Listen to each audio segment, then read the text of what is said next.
नमस्कार दोस्तों मेरा नाम है मनोज ठाकुर और आप देख रहे हैं the news insider. The news insider में हम चर्चा कर रहे हैं राहुल गांधी की भारत जोड़ो यात्रा की।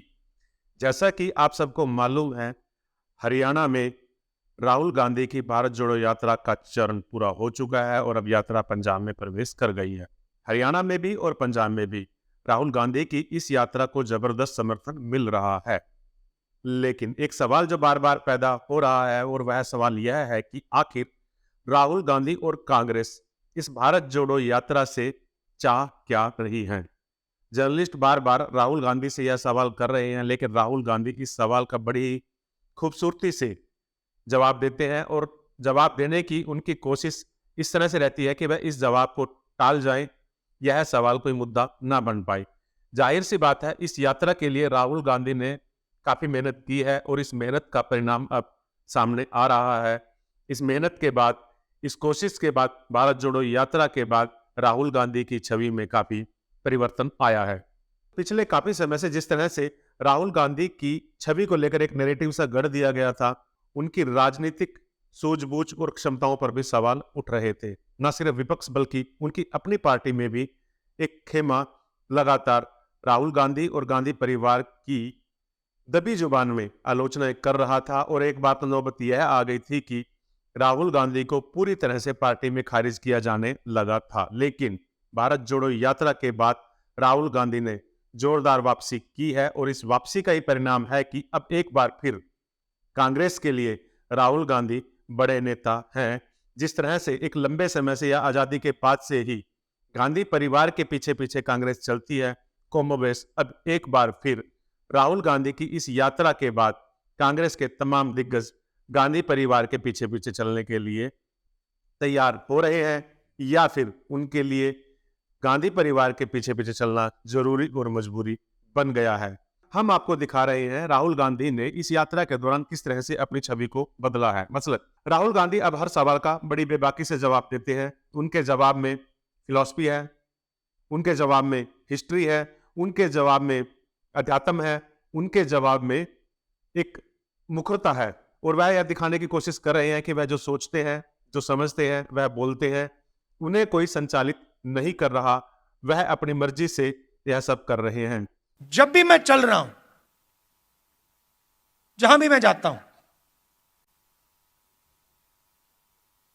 राजस्थान में जय सिया राम, जय सिया राम। अच्छा, ये आरएसएस वाले हर हर महादेव तो कभी नहीं कहते। आप देखो, नोट करो, कभी नहीं कहते। ये क्यों नहीं कहते? नहीं, मैंने सोचा इसके बारे में, क्यों नहीं कहते हर हर महादेव, क्यों नहीं कहते? नहीं, क्योंकि शिव जी तपस्वी थे और ये हिंदुस्तान की तपस्या पे आक्रमण कर रहे हैं, इसलिए हर हर महादेव नहीं कह सकते। मगर बात मैं जय सिया राम की कर रहा हूं। यहां पे राम राम राम राम सुना मैंने, राम राम जय सिया राम। अब जय सिया राम ये कभी नहीं कहते। इन्होंने सीता जी को नारे से निकाल दिया, उठा के बाहर फेंक दिया, कहा हम नहीं कहेंगे। ये हमारी हिस्ट्री, हमारे संस्कार, हमारे इतिहास के खिलाफ काम किया इन्होंने। और जब भी कांग्रेस पार्टी का कोई भी कार्यकर्ता आरएसएस के कार्यकर्ता के सामने आए, उससे कहो तुम जय सिया राम कहोगे और उससे जय सिया राम कहलवाओ, क्योंकि जितने जरूरी राम थे उतनी ही जरूरी सीता थी। तो आप सब यहां आए। इस यात्रा के दौरान राहुल गांधी को यह बात अच्छी तरह से पता थी कि मीडिया का एक खेमा उन्हें यात्रा को लेकर तमाम तरह के सवाल करेगा, जिससे यात्रा डिस्ट्रैक्ट हो सके। लेकिन राहुल गांधी इसके लिए मन से तैयार थे, तभी वह उन सवालों पर बहुत ही मुखरता से जवाब देते हैं जो पार्टी से संबंधित हैं।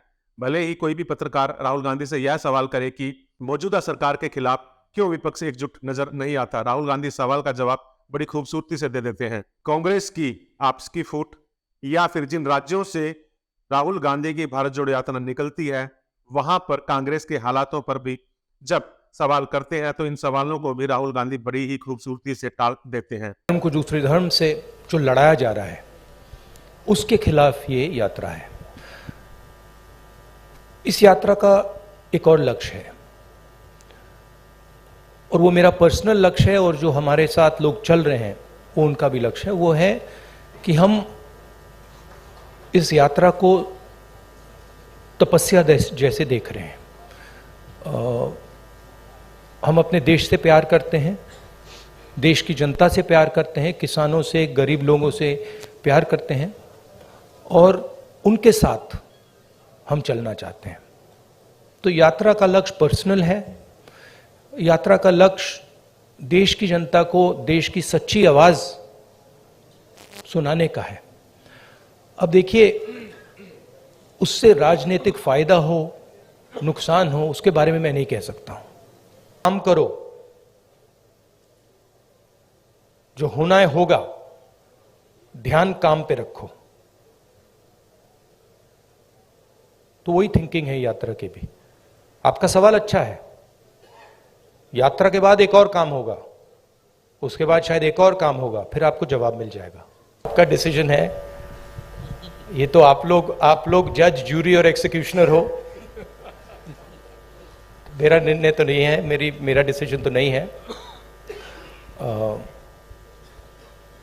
तो ये तो आपको डिसाइड करना पड़ेगा राहुल गांधी क्या है, कौन है, क्या नहीं है, क्या बदलाव आया, क्या बदलाव नहीं आया। उसमें थोड़ी सी सच्चाई आप बोल सकें तो अच्छी बात होगी और नहीं बोल सकें तो वो भी ठीक है। Action attempt number 2। देखिए, ये ऑर्गेनाइजेशनल मामला है। यहां पे पीसीसी प्रेसिडेंट बैठे हैं, खारगे जी प्रेसिडेंट हैं। ये आप उनसे पूछिए, इनसे पूछिए। मेरा लक्ष्य क्लियर है। जो देश की आवाज है उसको सामने लाने का। अच्छा अटेम्प्ट था, मैं कहूं कि उससे अच्छा था, ज्यादा सोफिस्टिकेटेड था, मगर मैं डिस्ट्रैक्ट नहीं होऊंगा। आपके दिमाग में है, मैंने मार दिया उसको,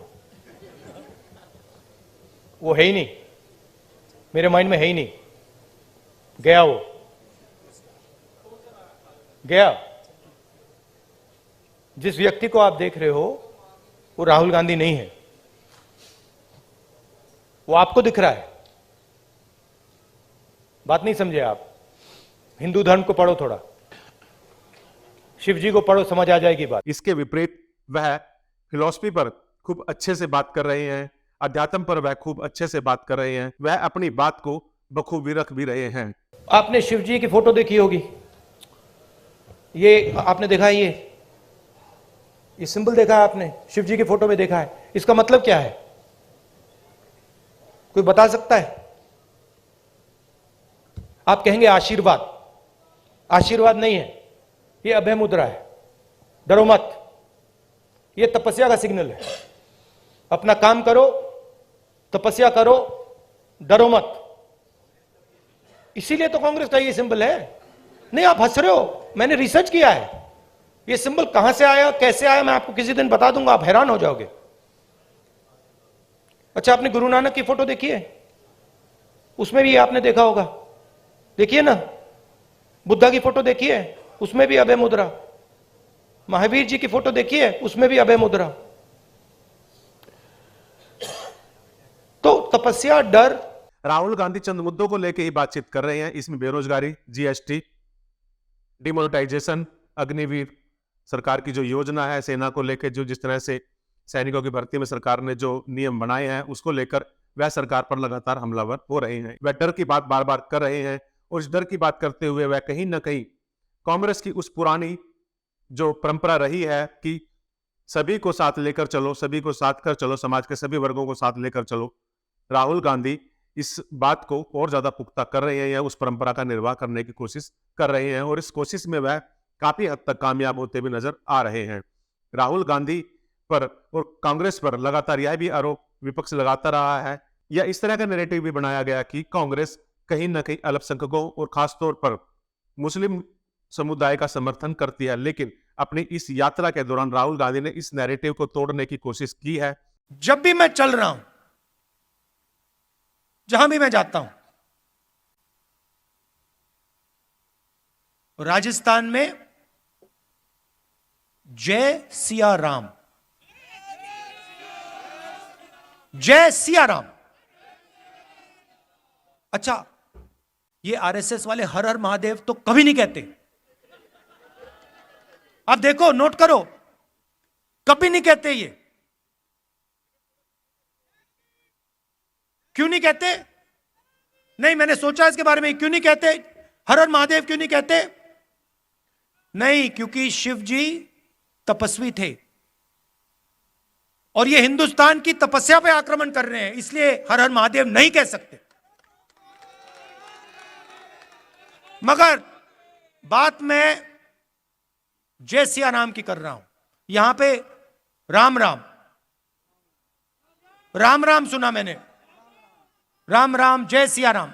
अब जय सिया राम ये कभी नहीं कहते। इन्होंने सीता जी को नारे से निकाल दिया, उठा के बाहर फेंक दिया, कहा हम नहीं कहेंगे। ये हमारी हिस्ट्री, हमारे संस्कार, हमारे इतिहास के खिलाफ काम किया इन्होंने।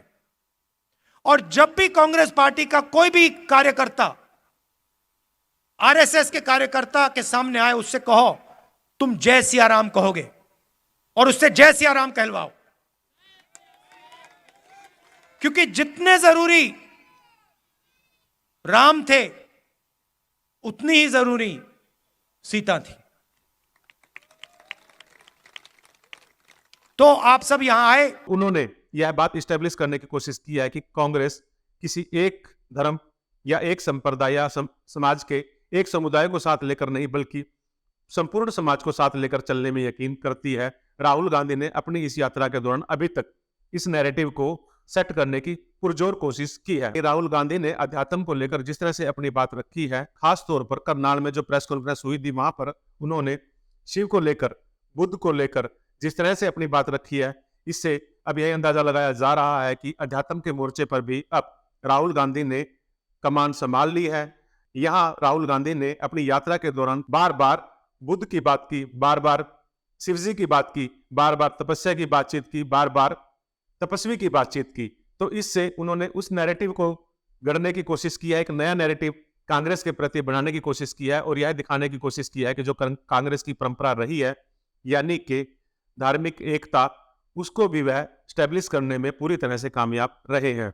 यानी कि राहुल गांधी ने अपनी इस यात्रा के दौरान कहीं ना कहीं इस बात का पुरजोर संकेत दे दिया है कि वह न सिर्फ भारतीय राजनीति में सक्रिय होंगे, लेकिन इसके साथ साथ उन्होंने यह भी बोल दिया कि वह अब किसी की परवाह किए बिना निर्बाध रूप से आगे बढ़ेंगे, आगे चलते रहेंगे। वह किसी भी बातों का, किसी तरह के आरोप का या किसी तरह के नैरेटिव का या उनके बारे में क्या लोग सोचते हैं, इस बात की वह कतई परवाह नहीं करेंगे। और जाहिर सी बात है, राहुल गांधी को इस बात को लेकर अब आम आदमी का जन समर्थन मिलना शुरू हो गया है।